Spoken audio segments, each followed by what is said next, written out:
mayamge nungainabagidamak leijariba makhal mathel Manipur chinenna mayambu ikoknona khurumjari ngasisu mayamge nungainabagidamak Manipuri horror story amamuk puduna lakjari horror story asigi maming Henthoibigi Laidi Wari asi hingliba amadi sikraba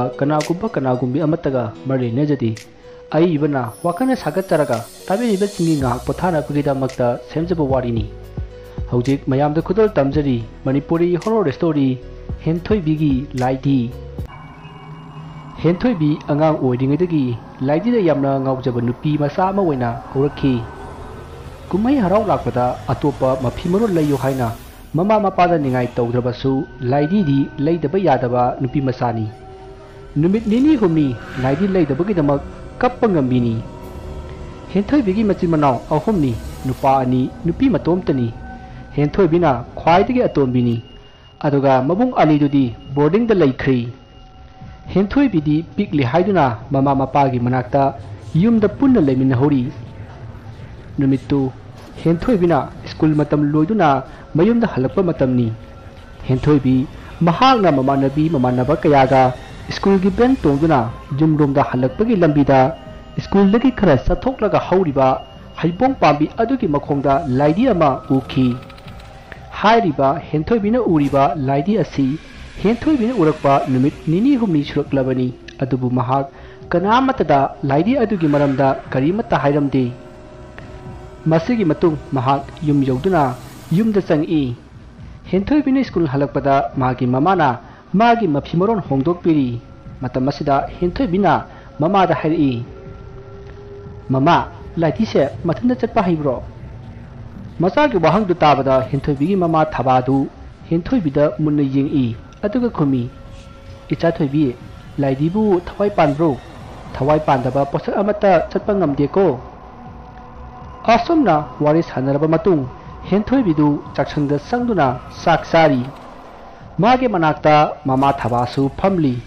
maside Henthoibina mama aigi Laidi ama layo ai anuba Laidi ama pami haina hairi masida thabana hoi leisi ado khara leiraga leisi hojikti matam phatri Laidi leiba phate ko asomna themli masida Henthoibina kumai mama adu Laidi do chatpa ngamba oina layuko ai mage school chaminageba hoi leigese isa thoibigi chatpa ngamba Laidi achouba ma leithoke asomna hanuduna matamdu haukhre Henthoibigi mapasu thabak halaktuna makoi harau leiminari masigi matung makoi numidang chakcha toklaga tumna khre matamdu ahing nungai oraklabani matam masidadi Henthoibi thaba amadi Henthoibigi mapa hemanta makoi punna nungaina tumli tanja aduda Henthoibidu machinda murum sonba hawri aduga amuksu nuglai mahana asumna torokpa aduda magi mama thabadu mikap thorakle mahana mikap thorakpada Henthoibidu machinda murum solaga amuksu kanna nuglai masida thabana haima karinoni isa thoibina tawrisibo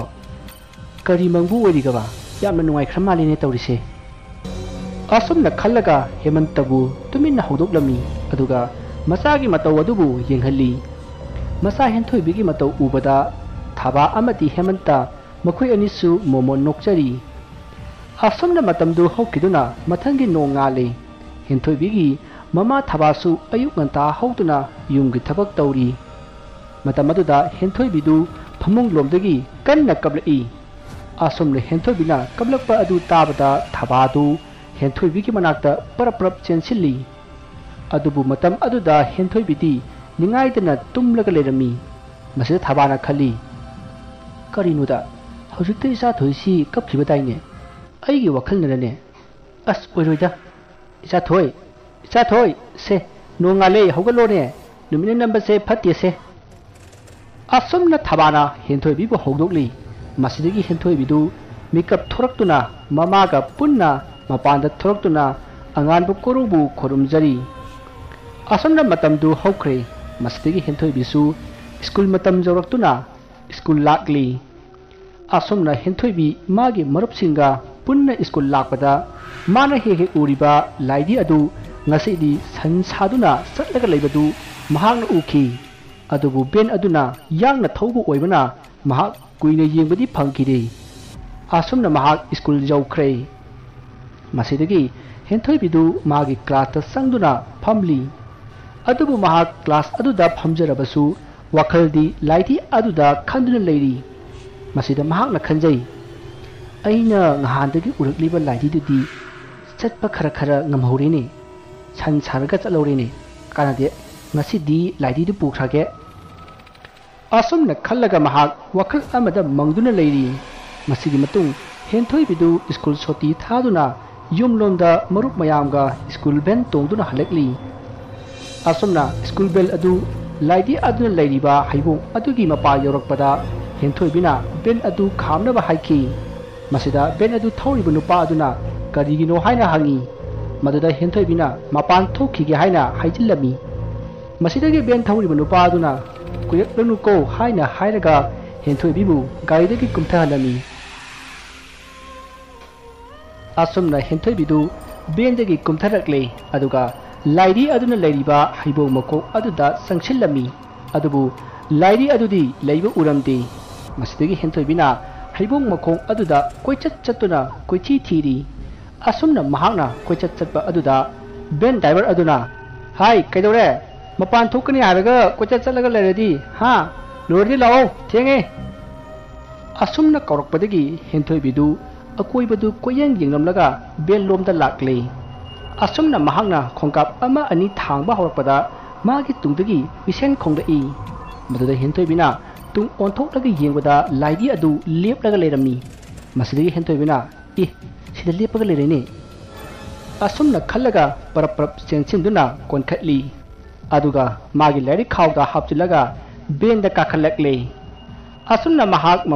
mamanabi sing mayamga punna yumlomda halakle masidagi yum yoduna mahak magi yumda changi ngahan khaidi Henthoibina school halakpada magi mama thabadu ngaiduna hek lerambani adubu ngasidi yum aduda kanasu leramde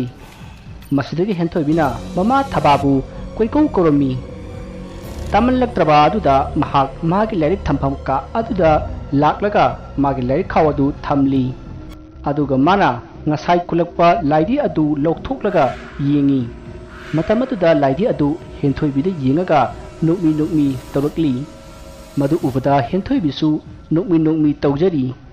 asumna mabani haraun leiringai Henthoibigi mama thabadu Henthoibigi manakta parap lakli aduga icha thoibi nang halabo school hala adi napido hongdokpa yadro nangbo asumna ngang duna changakpada Henthoibina पाइरिबा लाइदी अदु थाबासु उरे मदु उबदा थाबादी मसाता यामना हाइनजरमदी अदुबु लाइदी अदुदी कैसु तौदबा इचम Chamba लाइदी अमगुम कैसु तौदे यामनासु फजरमी मसिदा थाबाना Haima अदुना कदाइदगी लाइदीनो कदाना पिरइनो असुमना थाबाना हंगकपा अदुदा Henthoibidu इथक थकली लाइदी अदु खुलकपनि हारबदी सावरकनी खंदुना ben thopa kakaduna pirakpani haina khumjille masida thabadusu thajaraduna hoi phare napido hongdo o aduga chakcha tho asumna hainaraba matung Henthoibidu saksangda changduna saksari mahana saksana sana mama thabada hairi mama aina puriba laidi che nokpa hayi hoji aingonda noksi leiba ha isa thoigi laidi du nokpa hayi haiba is adudi yam fajarangani laidina nogladi nangdi kidro kideda mama laidibu kaigi kidoino hoi pharese sakto chatho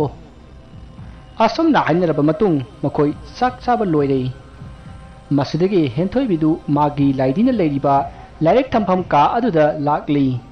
somdana thabasu Henthoibina saram thaklamba mayamadu loisinduna saksangda leiri asumna Henthoibidu laidi aduna leiriba ka adu yoduna mahak ka adu de changi mahakna ka adu hek chorokpada laidi adu lepaga kuichat chatlaga lerami madu ubada Henthoibidi yamna harau jarami masidagi mahakna chenchinduna laidi adugi manakta phamlaga nang chapangambro haina hangi master laidi duna ngame haina khumlakhi asumna laidi aduna wanganglakpa aduda Henthoibidu amukke hena haraukre masidagi Henthoibina adudi aikhoi ani mapanda thoklaga sanaruse haina hairami adubu wafam adu laidi aduna yaramde horen ahingda oina sanasi hojik sanabadi ai talli haina hairakhi masidagi Henthoibisu laidi aduna hairiba wafam adu yaraduna horen ahingda oina sanarasi hairami asumna makoi anina murum sonba aduda Henthoibigi mama thabana tabadagi Henthoibida leiriba ka aduda lagli asumna mahagna lakpadadi Henthoibina laidi adu pairaga sanaduna leirami masida thabana khalli karinoni hojik kanano amaga wari sanakidaine kaino torisibo asumna khallaga Henthoibida onsen laklaga hairi isa thoibiye kanano nanga hojikta wari sanaidubo asumna hangbada Henthoibina laidi ga sanabani haina kumli wafam adu tabada thabadi masada jingnaba ama phawri masidagi mahagna laidi adu tapna lokhatlaga yamna munna yenglami tanja aduda thabana pariba laidi adu masa matomta phranglauna chongi asumna laidi adu phranglauna khangjong chonglakpa aduda thabadu khangduna laidi adu leimaida thadarami asumna laidi adu thadarakpada Henthoibina sinduna pamkhatli aduga amot pateire haiduna kanthokli madu ubuda thabana laidi adu tap launa Henthoibidagi mulli aduga lairik phanda thammi aduga Henthoibida laidi adu paiganu haina hairami masidagi makhoi ani ka adudagi thoraklaga Henthoibidu tuition chalanaba loisanbiraba matung tuition chalanki asumna Henthoibina tuition chakhraba matung Henthoibigi lairik thampham ka aduda thamliba laidi adugi manakta thabadu tapna lakli aduga laidi adubu yengli matam aduda laidi adu lairik thamliba table aduda phamlaga lerami masidagi thabana ngaihak jenglaga laidi adugi manakta prap sangchilli asumna thabana laidi adugi manakta sangchillakpada laidi adu khanghaudana table adudagi phallauna chongtharai aduga thawagi manakta amna chenchillai madu ubuda thabadu pakhatuna kanna lawi aduga ka adudagi chenthoraki asumna tawnarinida Henthoibigi mapa Hemantadu tabuk maphamdagi yamna sauna halakhi masita thabana Hemantada laidi adugi matangda wari haudoklori maduda Hemantana yamna sauna thabada onsinduna matang chadana phagi tawi haina cheleklami masidagi thabasu Hemantana saurakpa aduda horen tapna hairage khanduna makhatana laidi adugi maramda wa haidre masigi matung Hemantadu thabak halakpagi chak charba matung sakuida phamduna pothari masida thabana laklaga laidi adugi maramda man uhubasing adu tamli wafam adu tabada Hemantana laidi adu yenge haiduna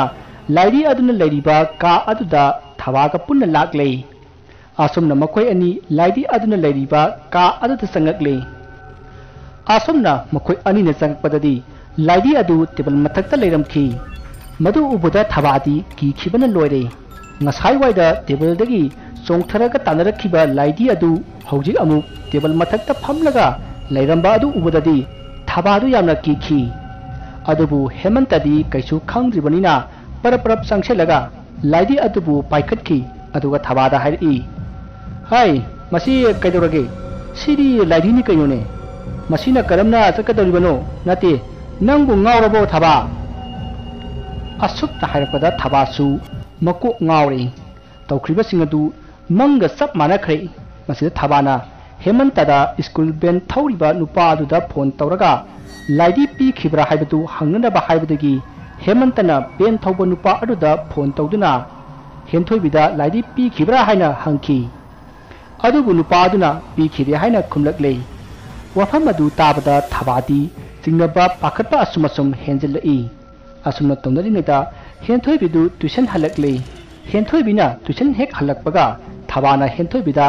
laidi asi karaidagi no haina hanglami adubu Henthoibina ben thawba kaka aduna pirakpani haina khumli masida thabana aikhoina angbadadi pikhide hairi sengna hayo laidi se karaidagi no haina hanjin hangli asumna hanjin hangba aduda Henthoibigi masadu musit musalai aduga thabada yamna sauna munna yingi mataw adu ubada thabadi ki khibana karino matawri Henthoibigi mawong aduda hemantana Sathoibi haina khangkau kawi masida Henthoibidu sapham khangan hangjinduna mapana kauriba du khomi masidagi thabana hemantada amai ama kauruna ba haibadagi hemantadu amai ba kauba chatkre tawriba singa si hemantadi kaya thausaramde aduna amai ba kaubagi wakhal mangonda leiramde adubu magi nupi thabana haibadagi ma khojik amai ba kauba lakli asomna hemantadu amai ba kauduna yumromda lakle asomna amai ba aduna hemantagi yum yauduna Henthoibina purakliba laidi adu karaino haiduna yengli masidigi amaiba aduna haidai ibungo masigi laidi asidi aphaba laidi natine masidi mi laithei toramba laidi ni karamna masibu yum sida jarukliba ne asomna amaiba aduna hairakpada thabana magi masa Henthoibina purakpani haina khumlammi masidigi amaiba aduna lai khoiramba haurakle asomna lai khoiramlakpada Henthoibidu masada saina phangbugum kanna kablai adubu amaiba aduna leiwa kaya sonduna Henthoibigi makokta nanthabibadagi Henthoibidu kappa phakhre masaki matung amaiba aduna laidi aduna taramba mafam aduda hundolunaba haibadagi amaiba aduga punna hemanta thaba amadi Henthoibi laidi aduga punna laidi aduna taramba mafam aduda lakle lambida hemantana amaiba aduda Henthoibina kappagi maram hangki masida amaiba aduna hairi ibungo Henthoibida laidi asigi thawai sei changnana ba honaduna leiramlene karigumba ngasi ahing sida aiga thingna haudrabati mahak kanana su kanba ngamnaroi dobani adubo haujikti mahak kaisu tawraroi magi masada changnaba honaramliba phatraba laidi asigi thawai do aina tanba ngamhauredana asomna wari sana lakpana laidi aduna taramba mafam madu yorokle masida Henthoibina pariba laidi adu machu ama onba hor'i masida amaiba aduna Henthoibida isu thoibi nangna laidi kulakpa mafam madu yawrabro haina hangi masida Henthoibina koyeng yengaga yawre haina khumlai masidagi hemantana gari adu khamle aduga mukhoi lonamak kumthara'i masidagi amaiba aduna Henthoibida laidi adu leiramba mafam adu karaidano haina hangi masida Henthoibina haibong makong asigi manaktani haina haibadagi amaiba aduga hemantagana haibong makong aduda lakle masida amaiba aduna hemantada hairi ibungo laidi asina ngasi asigumna tawribase masing yamle